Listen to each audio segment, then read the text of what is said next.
Welcome to the HVAC Financial Freedom Podcast, a show to help you create more revenue, profit, and freedom in your life. Now your host, John Victoria.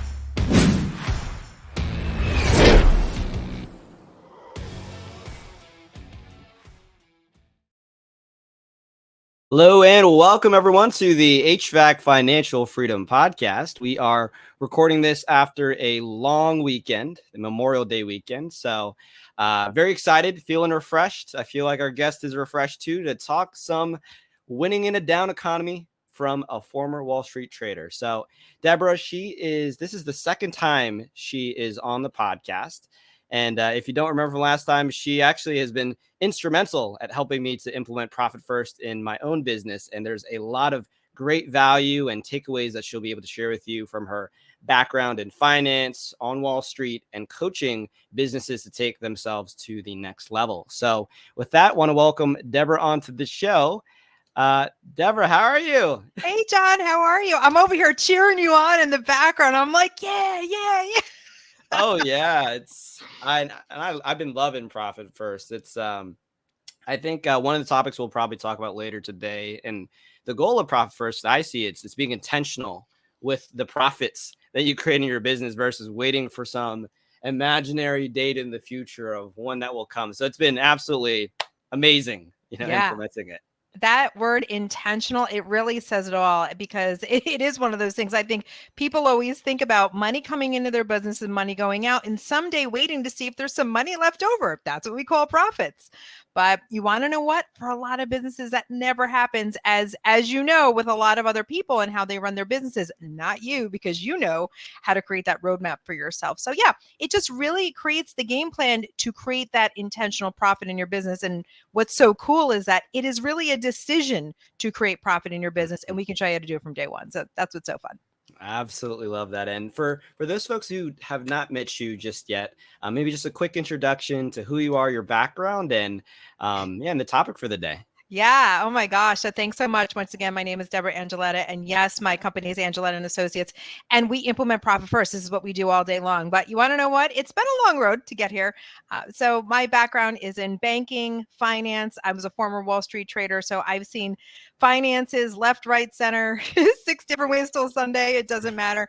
And so I'm very, very familiar with all those numbers, the balance sheets, and people say I'm not good at numbers. Well, I'm good at numbers, so you don't have to be. So so that's really where the background comes from. And then fast forward, working on Wall Street, wanted to leave because I had my daughter, create more flexibility. That's when I started my business.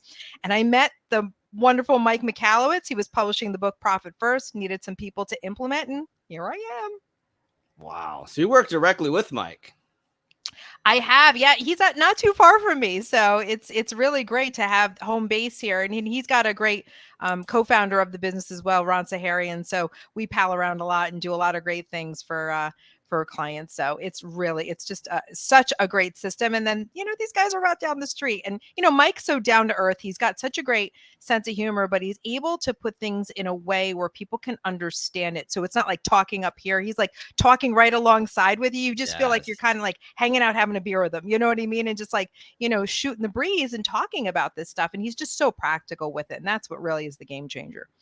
And it's that accessibility, which I think has made such a big difference in small business owners' lives. It's not this complex thing. It's it's kind of like this envelope method that we're all using. I have an envelope of cash right here, actually. Just there you go. We like envelopes. You got your envelopes of cash, and putting money in these buckets here and there, and it's been great. Yeah.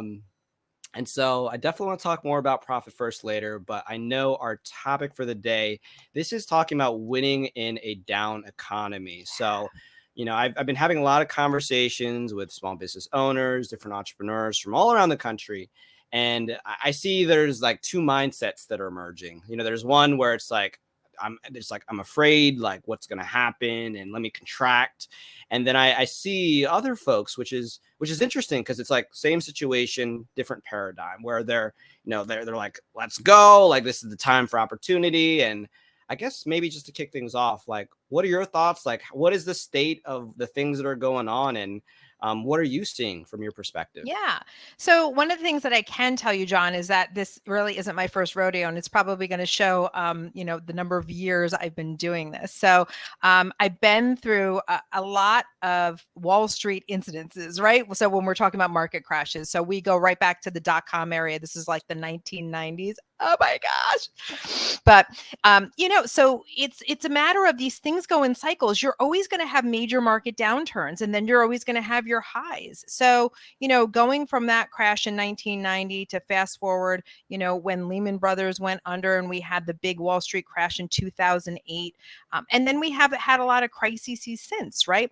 So the market is always going to go up and down. There's always going to be a crisis to just kind of reset things, right? But within these dips, there's always opportunity, and it gives the business owners an opportunity to do something different. Because if everything stayed great and the same, then your business is always going to stay stagnant, right? But this also gives you a competitive advantage, because every time there's a downturn, and it is a little bit of a mindset shift. There are people that are always going to be, oh, it's the economy, it's the economy, it's the economy. You want to know what? You can always use that excuse in every single economy. But if you want to go ahead and take the other side of it, it's a time for opportunity. All right, things are going down. So I'm an and girl versus an or girl. So when you were talking about the two schools of thought, and I jotted it down, they're a little bit afraid and they're looking to contract. I say yes to that, right? It's always a good time to revisit your finances, see where there's some leaks in your business, shore things up, and maybe cut expenses by 10, 20%, because you never know what's going to happen, especially in the type of economy we're in right now. So I say yes to that, right? But then I also say yes to there is opportunity. You just have to open up your eyes. It's there. It's there. And one of the great places to go to figure out where your opportunity is, talk to your clients and customers. Right? What are their biggest complaints? What do they love about working with you? What do they hate about working with other people? Right? Because they won't tell you if you're not doing something great. They're not going to tell you to your face. So make it about somebody else, and they will tell you. This is how you're able to pull out those opportunities. What can you do better than everybody else? How can you take advantage of that opportunity and really start implementing? But this is the time to find that out. So that's why I love downturns, because volatility can be your best friend. I love that. And it's like you said, it's not just or it's like an and. It's like we acknowledge the reality of the way things are currently, but as well, like there's still opportunity in this volatility as things are moving. Yeah, absolutely. And there may be some things that maybe your clients and customers wished that you did, and you'd be like, oh my gosh, it's just a conversation. We can do that. That may be another service that you might add, or whatever it is that you're doing that maybe you never thought of before because somebody was in a jam. It's like, wow, this is really what they need. So yeah, there's always opportunity there. And maybe just to build, like how does one cultivate that mindset? Like, I think it's easier said than done. Let's say someone's currently in a place where they are afraid, right? And they're like, I really don't want to, they're afraid. And how would you coach someone out of that? Like, are there certain things that they need to do? Any habits, people they need to surround themselves with? Like, how does someone, especially if that doesn't come naturally to them, like how do they shift or get out of that funk? Yeah, I mean, fear is one of those primal things that we have, right? That if I could say it right, fight or flight. Like that's kind of how our brain started to evolve. It's like at the base of our brain. It's, is this safe? Is this not safe? Right? So it's a very, very primal and primitive feeling, right? When it comes to fear. But one of the things that we can really look at is that fear is just an indicator of something going on, right? So it's just really, if we're going to our day to day, all of a sudden fear comes in. It's like, oh, it just means my attention needs to be put on this. Because to tell you the truth, when you're in a state of fear, it's very, very hard to make good decisions. Have you ever noticed that before? When you're in a state of fear, it's usually like, sometimes we don't make the best decisions, but we can use it as a motivator to do the things that maybe we've been putting on the back burner for a while. So I like to equate fear to a sense of urgency. For maybe that maybe have had an opportunity that have been presented to you that you didn't take advantage of? Well, guess what? Now is the time to do that. So I like to take fear and use that as just the signal in the noise to be like, all right, I need to have my eyes on this, number one. And then number two, what is this trying to tell me? What is the opportunity here? And most of the time we know it. It's been something that we've been ignoring. And it's kind of like, all right, there's a sense of urgency. Where's the sense of urgency in your business? Go there, go do what you need to do there that maybe you've been avoiding, and see where the opportunities are. So listen, there's a spectrum. You can either be on the side of fear or on the side of faith. Everybody knows how to be on the side of fear. So that's just everyday, same old, same old, same old. So if you want to be like everybody else, you can just see it as just, kind of crawling up in a ball, being fearful and just trying to figure out how to insulate yourself, and you're playing constant defense. Play defense, but then get into offense, see what's really, what the cream is that's rising to the top, what the opportunities are now, and then get into faith, right? You have a choice, right? And so you might as well choose something different, because you know what it's like to be in fear.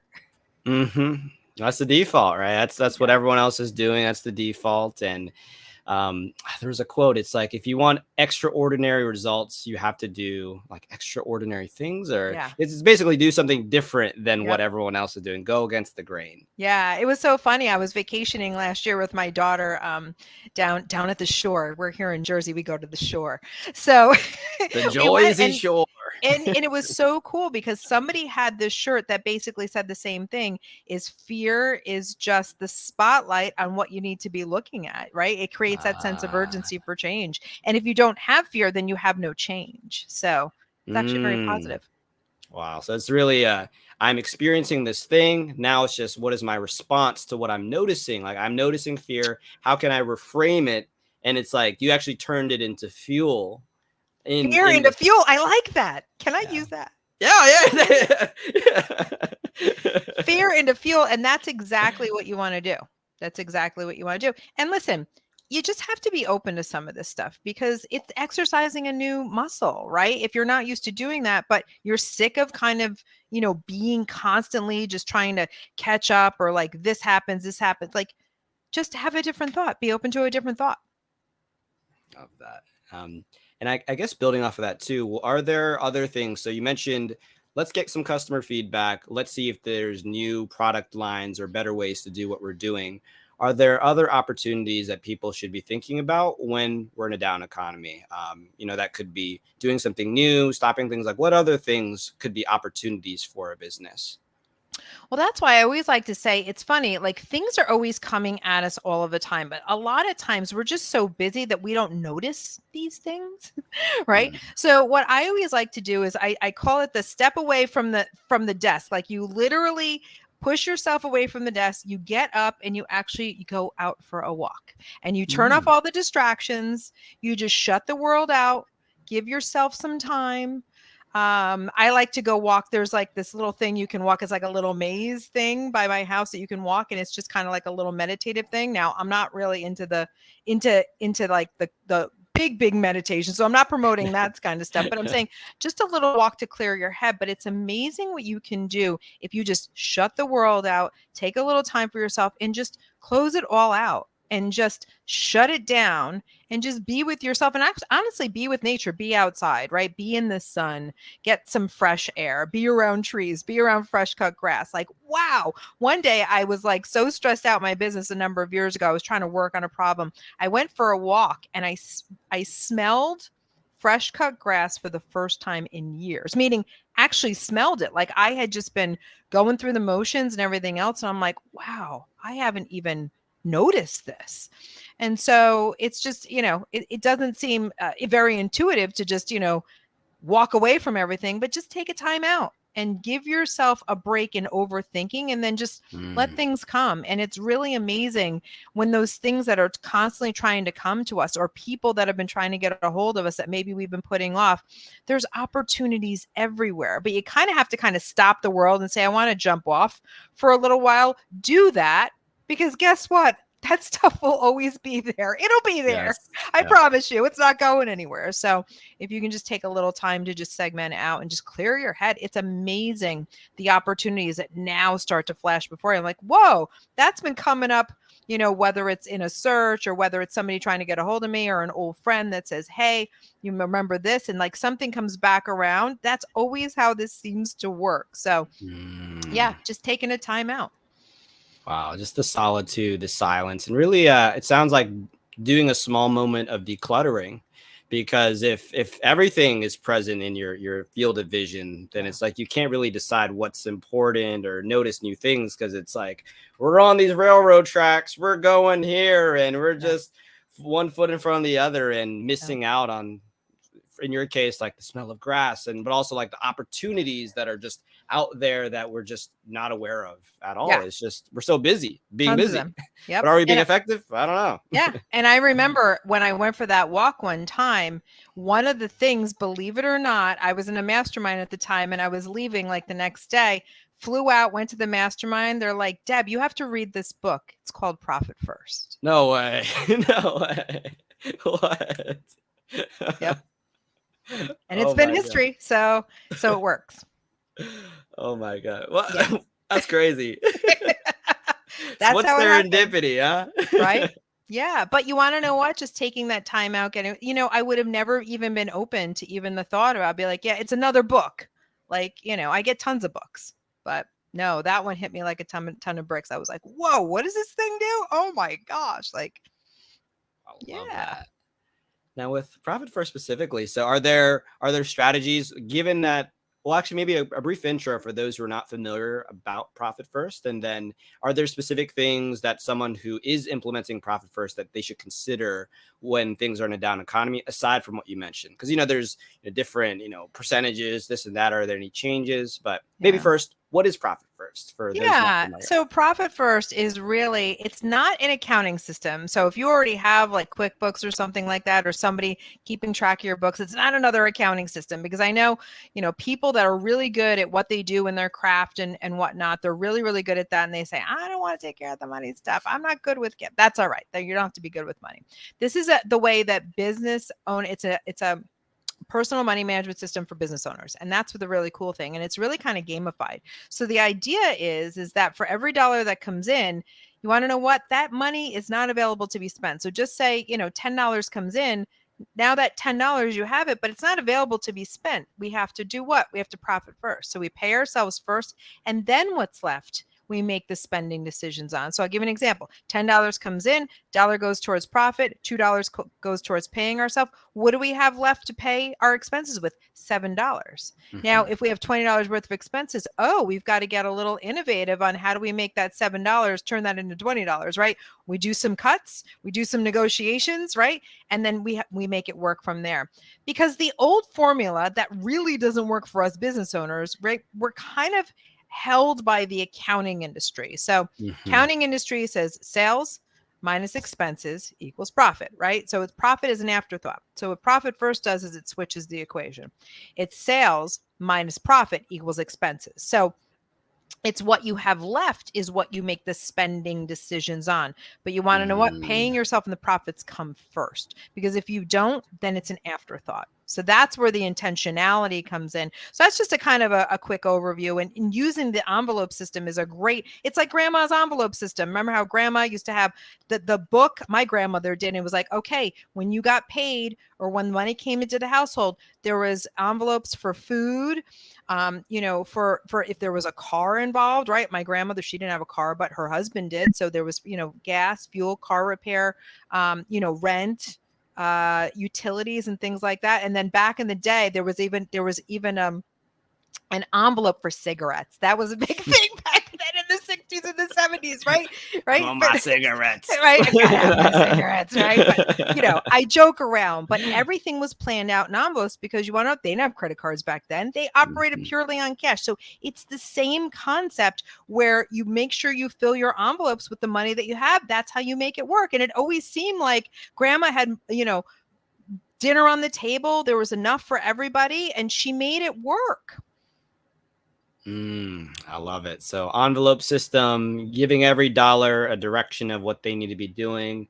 And it always reminds me, there's a book, and I think you've read it as well. It's like The Richest Man in Babylon, which is, first principle is like pay yourself 10%. And it sounds just like, yeah, it's similar, like profit first, pay yourself first. And, the rest will go to the other things, Yeah. whether that's, Yeah. food, cigarettes, the car. Not these days, but you get what I'm saying. Yes, but that's the idea. So if we look at it where our expenses are last and everything else is first, then we start making different decisions, especially if we're kind of dealing with that money that goes in an envelope, right? So that thought process of dealing with cash, right? It's not like a credit card where you can keep using it over and over again, right? So we have to get really, really clear on what are our expenses each month, what are we spending, and then where are we overspending, where do we have some leaks.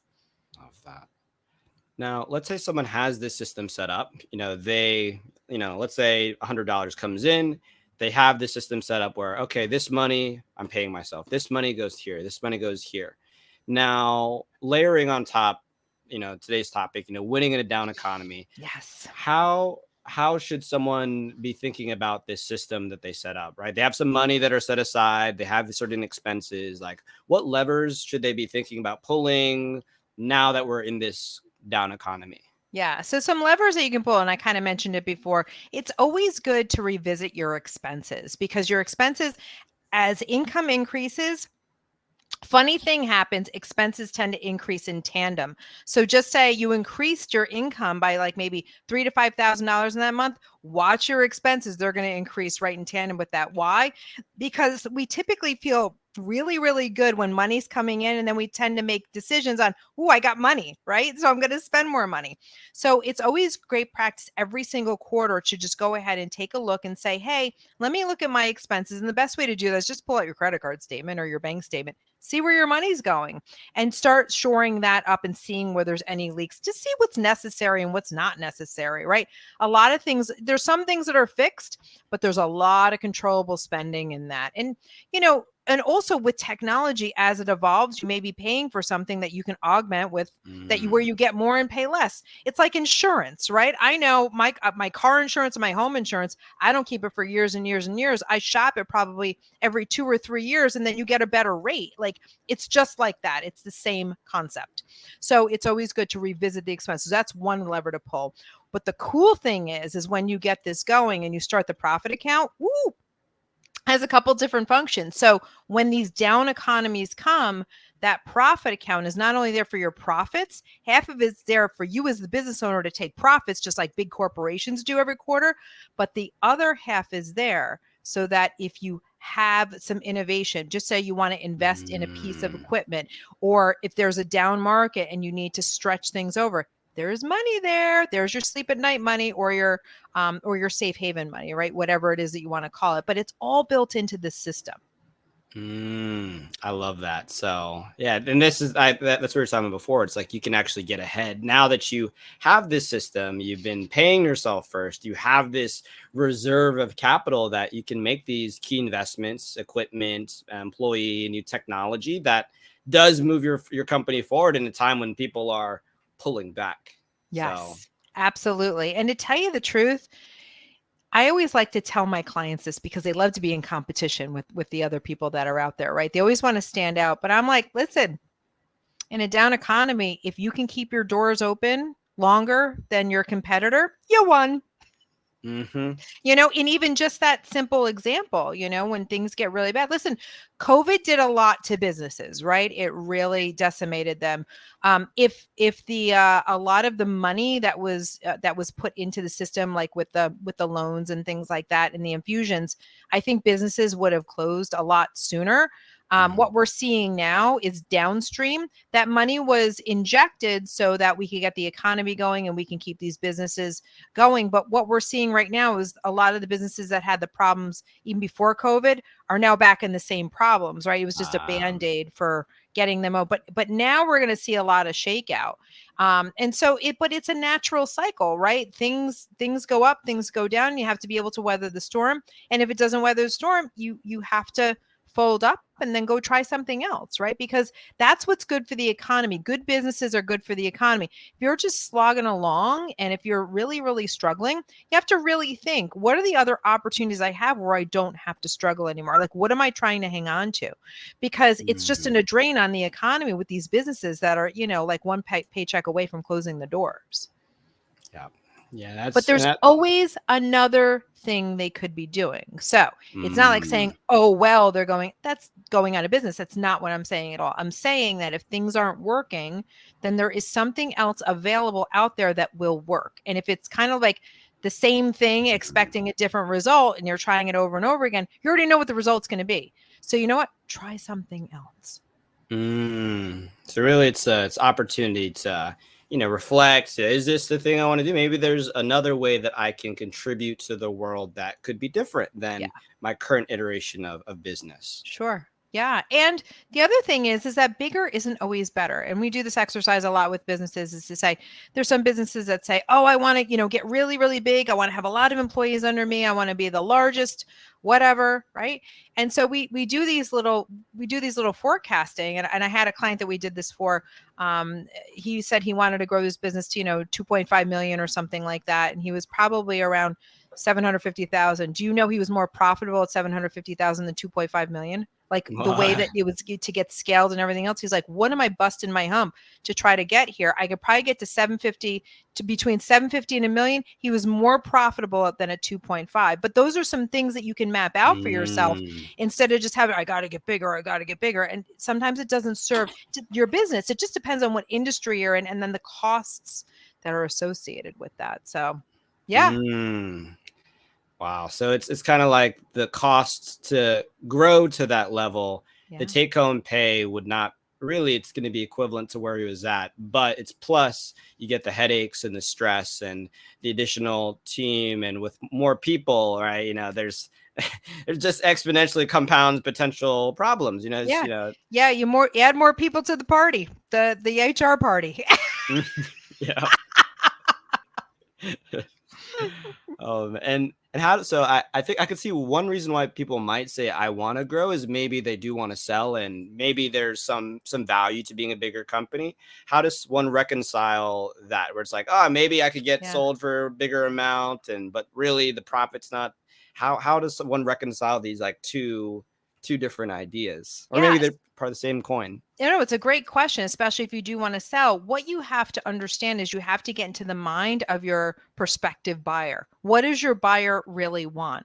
Well, I'll tell you, if you're not paying yourself in the business and you don't have any profits, doesn't matter what level of revenues you are. If somebody that's going to buy your company can't pay themselves and generate profits, they don't want it. So really the revenues don't really become an issue. It doesn't matter how big you get.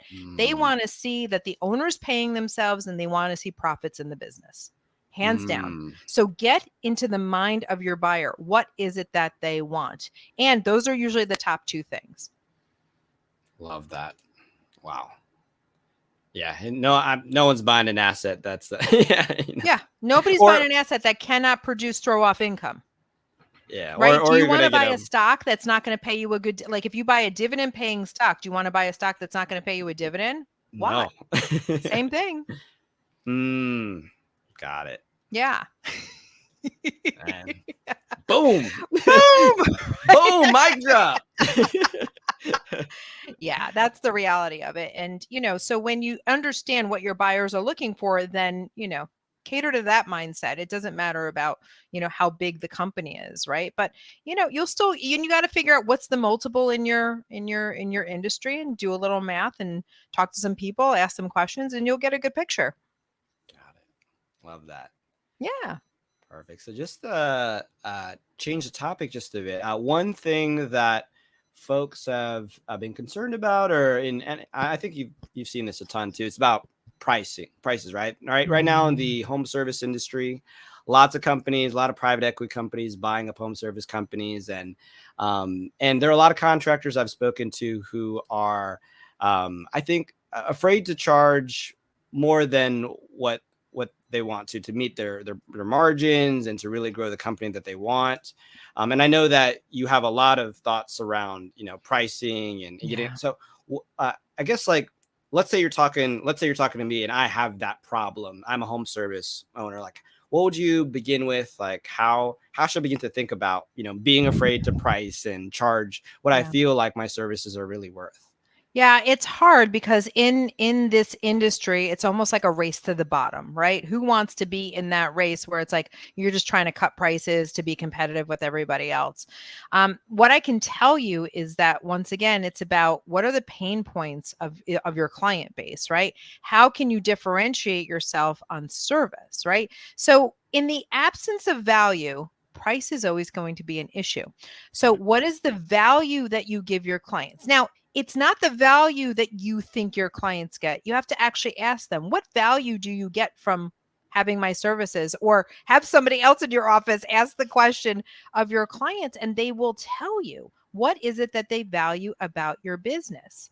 And so let me give you a couple of examples, because I not only have the consulting practice, but I also am a property manager. I own some real estate. So I manage multiple units, and I have to go out and have service contractors like HVAC and whatnot. So what I appreciate, if you were going to ask me, is number one, can I schedule very, very easily? If I can go on your website, point and click, and just book a time and have somebody come at that time, I'm happy, right? So you've made it really, really easy for me to get a hold of you. I didn't have to pick up the phone. I didn't have to go through an IVR, right? That voicemail that's like nobody uses anymore. It wasn't like, all right, leave a message and we'll get back to you, and nobody gets back to you, or text and then nobody texts back, or it's just something that rings and rings, right? If I don't have to pick this up and I can just point and click and get you to my house and one of my properties from what I need, that's a win, number one. Number two, if like this morning I had somebody,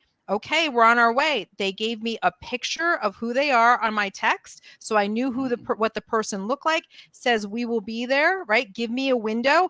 I don't like all day windows. Nobody does. Give me a 2-hour window. Give me a 3-hour window. People can handle that all day long. They can't.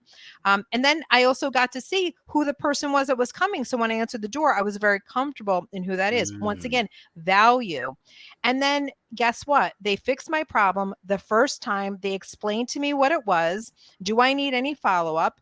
And then, when they gave me what it was that I had to pay, I'm happy to do it. Why? Because they made my life so much easier. So that's where you want to go ahead and ask your customers or your clients, right? What is it that we do really, really well? How do we make your life easier, right? What's the value that you get, not just from fixing, right? Because I don't want to call the service provider back. And if you found something else that needed to be done and it was really, really quick, and maybe you didn't charge me for it, I'm going to love you forever. So those are the types of things to say, oh, I noticed this. Let me give you some recommendations. Do this for now. If this or this happens, call us. So now I'm like, now I have a point of reference and something I should take a look at, right? So that's what I mean about value. I don't really care what I pay my service providers. Make life easy for me because I'm busy. I can schedule. You're going to show up on time. It's a 2-hour window, so I don't have to take my whole life and sit there waiting for you, right? You're communicative, and if you bill by credit card or make it very, very easy for me to pay, there's nothing worse that I hate than taking out my checkbook. Mm-hmm. And I had a vendor come here and I said, okay, so I can give you a credit card. Nope, we take cash or check. And I'm like, what do you mean? Who takes checks anymore, right? I had to make sure I had money in my account. I'm writing the check. I'm transferring money like that. That did not make my life easy. But they didn't tell me that that's what it was going to be up front. If they did, then maybe I would have found another provider. But the ease of payment, the whole process, where's the value? How do you make it easy for your clients and customers to do business with you? And what do they hate about the competition that they do? Do they not show up? Do they not answer the phone? Is it hard to get somebody there? Like, what is it? Find out, solve, and fill that hole. And it doesn't matter what you charge. Wow. That's what I would say. It doesn't matter because there's value there. I love that. And it's right. It's like, it's a different paradigm. It's not this race to the bottom, who can get it the cheapest, but it's expanding the pie because of the service and making things easy to do business with you. And also, point out things that you, as someone like, let's say I don't know about this unit, like they're bringing the expertise, which is a huge value add because you wouldn't have had that to begin with. Yeah. Wow. And I like when the service providers talk to me and say, hey, how are you? They come in, they shake my hand, like they're personable, and they'll have a conversation. All right, we did this. You don't have to tell me everything you did. Like, we took care of everything. It was a little dirty. Like, I just had my HVAC people here this morning, actually, to service the air conditioning unit, right? came in, shook my hand, knew who he was, right? Because I had his picture, called me, the whole nine. And we had a nice little conversation. And he said, do you have any questions for me? Are you wondering? I was like, yeah, actually, I do. And so we had a nice conversation. And guess what? He also got a tip on the way out, too. Wow. Yeah. That's He was great. amazing. He was great.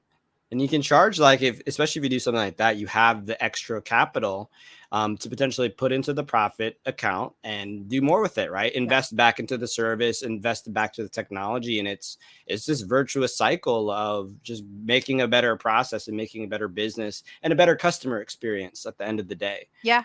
And find somebody who's really good with the customer experience. Like, I'm not expecting your people to be good at this, right? But find somebody who is, or find somebody else that's doing it, find out who they're using to create this, because, it's out there. It's out there. So just capitalize it. Technology is great when you utilize it to your benefit, for sure. I love that.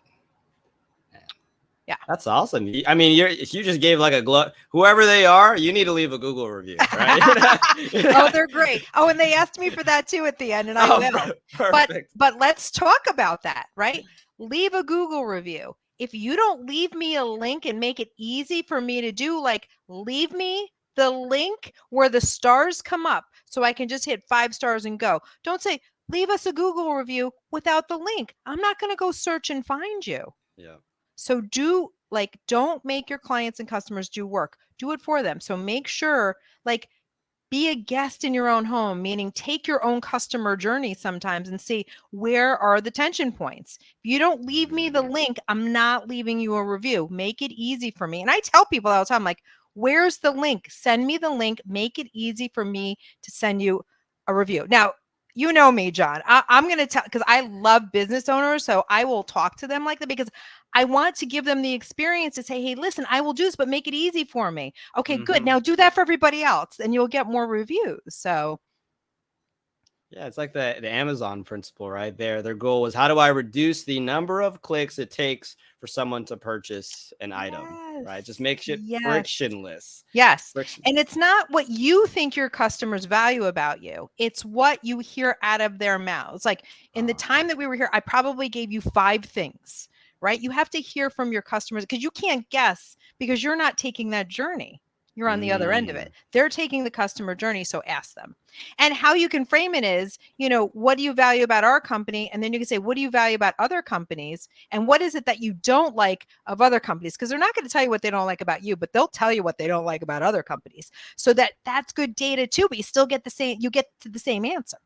I love that.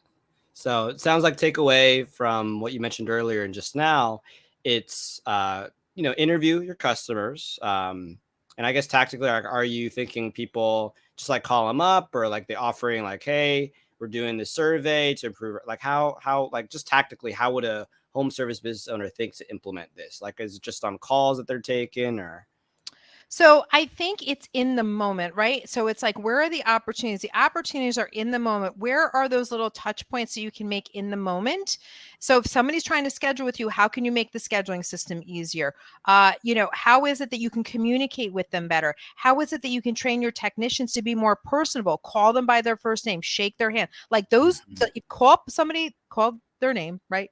Use their name. Good morning, Ms. So-and-so, or whatever, right? Or use their first name that's on the order. Second thing is shake their hand, right? And third thing is smile. That's it. 3 things. That's it. Those 3 things can just shift everything. And then whatever it is that you're looking to tweak, implement in your service calls, and just to see how it goes. And people are like, oh, right. Because if they have a different experience, then they're like, oh, now they take notice, because they're having a different experience than they usually have. It's the same old. Now, I'm not saying to carry on a long conversation with somebody. I'm just saying, ask them if they, if they've been having any problems or have any questions for me that I can answer for you. And they might be like, nope. I'm like, okay, great. Have a great day. That's it. Love that. So that's beautiful. So that's really simple, right? In the moment, just do it, and you get all this useful feedback. If, the person who's listening, if you're not in the field, that's something you're gonna have to coach your team on to make sure to gather that information. And at the end of the day, it's just going to make a better process for everybody. Yeah. Yeah. So it's real simple. I'm reading this book. It's called The Slight Edge, Jeff Olson, and it talks about it's easy to do, but it's also easy not to do. Yeah. And the success really comes from doing the easy thing not to do consistently over time, and that paying dividends for you. Yes, it is doing the challenging things and getting used to getting comfortable with discomfort. Yes. For sure. But that once again, that's the sense of urgency that we were talking about at the beginning. What's going to make you different? If you're leaning into discomfort and looking at taking advantage of those opportunities, that's where the dividends come in and the innovation comes as well. Yep. Love that. So I guess with this, let's just recap some of the action items for everyone. So number 1, we got the customer survey. Number 2, make it easy. So we talked about the Google reviews, maybe sending the photos over to them with their technician. What are some other things that we have that we want to assign as homework to everyone for today? Oh my gosh. I think that's probably, so I think it's taking that customer journey alongside your clients, like just ask them, right? What are those things? Number 2, it's always great to revisit your expenses. Make sure you're not leaking any money. Every dollar is going to work really, really hard for you. And you want to know what? Pay yourself first. Pay Profit yourself first. Pay yourself first. Yes. And I also know you have a resource that is super helpful. The 5 numbers you need to know in your business. And yes. Yeah, can you tell us more about that? And So listen, I hear all the time, people are always trying to wrangle their cash flow. They want to make confident decisions. A lot of times they don't know their numbers, and they definitely want a profitable business, and they just get, stuck in this hamster wheel. And here's the thing. It's a matter of just understanding things in a very, very simple matter. You don't have to know all the numbers in your QuickBooks. There's only 5 numbers you really need to know in your business in order to be successful. So there is a free download. It's called 5 Secrets to Success Hiding in Your Financials. And if you hop on over to DebraAngilletta.com, you can get that. And it's Debra Angilletta, 2 L's and 2 T's.com. I love that. And we'll also, for anyone who's listening, we'll make sure to add the link in the show notes. So in case, in case you want, I guess to make it easy, like as we talk, like give the link, I'll give you all the link, click on it, boom, you got the resource. Yeah. And what's great is that you'll get that. And then if you want to stick around, I do a video once a month on, it's a short video. It's 5 to 7 minutes, just how you can implement some principles. So it's all complimentary. So it's all great stuff. Oh, so that's through email? Is that like an email newsletter? Oh, yep. I didn't know you did that. That's awesome.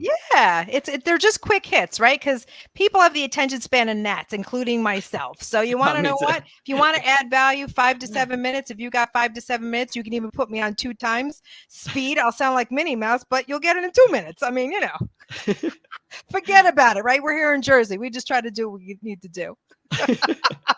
Yeah, and so many business owners, we got that entrepreneurial ADHD, right? I was just like, absolutely. Don't fight it, work with it.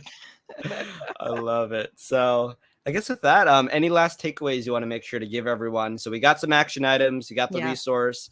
Any last takeaways or things you want to share with everybody? Yeah, I think just reiterating the point, no matter what happens in the economy, listen, there's always an excuse, and you can either take the empowering route or you can take the fear route, right? So you always have a choice in the moment. Just always know that. And there's always opportunity in downturn. So you just have to find it and be open to it. Love it. And as we said earlier, turn that fear into fuel. That's right. Fear into fuel. You got it, John. Well, thank you, Debra, so much. This has been a fun podcast, and hope everyone, took some things away. Like, how do you think about being in a down economy? There are things that are outside of your control, but there's also a lot of things within your control. And so you can only operate within that sphere of what you can do. So, I think there's a lot of great takeaways, some resources you can do. And of course, you can always reach out to Debra for some of the resources and, chat with her more about some of the things you can do to help your business. So with that, thank you, everyone. Hope you had a great episode, and we will catch you on the next one. All right. Take care, everyone.